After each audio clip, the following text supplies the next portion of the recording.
Now we're going to bring up our next storyteller for the evening, Verity.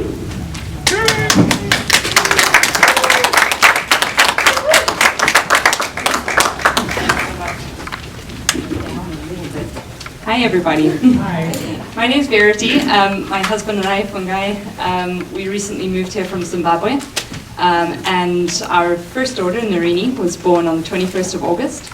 And so she's now a whole 9 weeks old. I'm going to talk a bit about some of the things that have really surprised me about both pregnancy, childbirth, and parenting a newborn. For most of my life, I thought I didn't want children.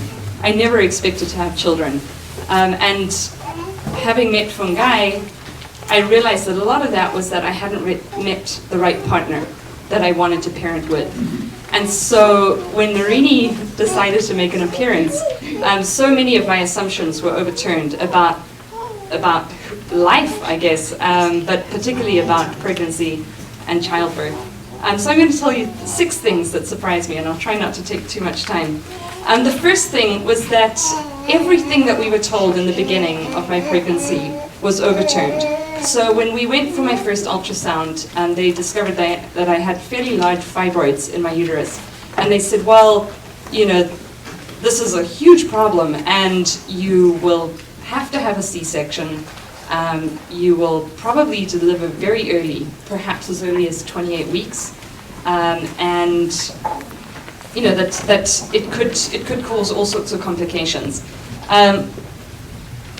Once we got here, and as the pregnancy progressed, everything seemed to be okay. And every time we'd get an ultrasound, they said, oh, well, things seem fine. The fibroids shrunk at one point, but they were still saying, you know, you definitely will need to have a C-section. You should travel to the US as early as you possibly can. Well, I think we traveled to the US around, I think I was around 32 weeks. Baby was still inside. And once we got here, the doctor, the OB-GYN I found here was kind of surprised that I insisted, no, I'm going to be having a C-section. She said, well, I'm not sure about that. And I think it was 2.5 or 3 weeks before Narini made an appearance, she said, you really don't have to have a C-section. The fibroids are not in a place where it's going to be a problem. And I would encourage you to have a vaginal birth. And this, you know, when you've spent almost 9 months thinking, I don't even have to think about the birth or anything like this because I'm going to have an operation, suddenly I was faced with this choice and had to speak to a few people. But the person who convinced me was my sister, who's all the way over in South Africa. And she had had a C-section for her first child and a vaginal birth for her second. She said, given an option, I would do a vaginal birth in a heartbeat. So I would encourage you to do that. So I did, and so that was kind of the first big surprise. The second very surprising thing to both of us was that this was doable without family nearby. Both of our families are scattered all over the world. Most of my family's in South Africa, we have family in Zimbabwe, in Australia, in the UK, but nobody here. Fortunately, we have a really good network of friends who've taken good care of us, but in Zimbabwe it would be normal for us to have family move into the home with us and help us, especially in those first few days.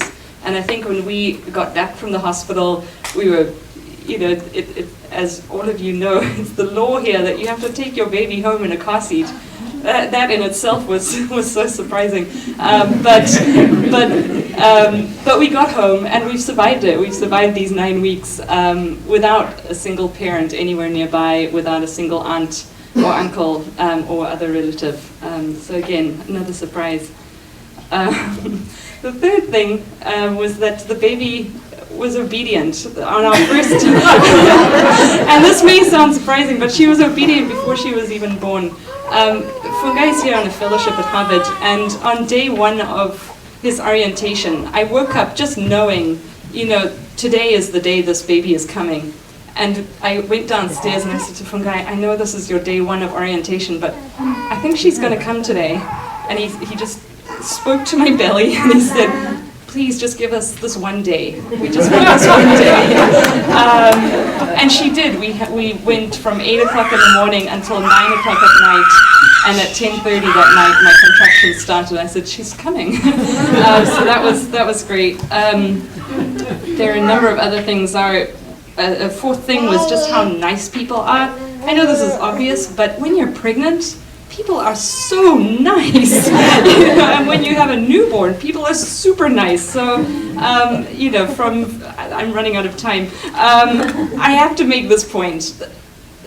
The birth experience, again, because I hadn't thought a lot about this, most of my thoughts about childbirth, especially having a vaginal birth, was of fear and pain and, anguish. And 2 days after, I had given birth and we had gotten back home, and I said to Fungai, the thing that surprised me the most about this whole experience was that throughout my pregnancy, and particularly throughout the 14 hours of labor, I never felt afraid. And I felt so cared for by the staff at Mount Auburn, by the person who answered the phone when I said, I think I'm in labor. Really? Okay, talk to me about it. And every step of the way, there were 3 points during the delivery where we thought, things had gone wrong. The baby's heart dropped.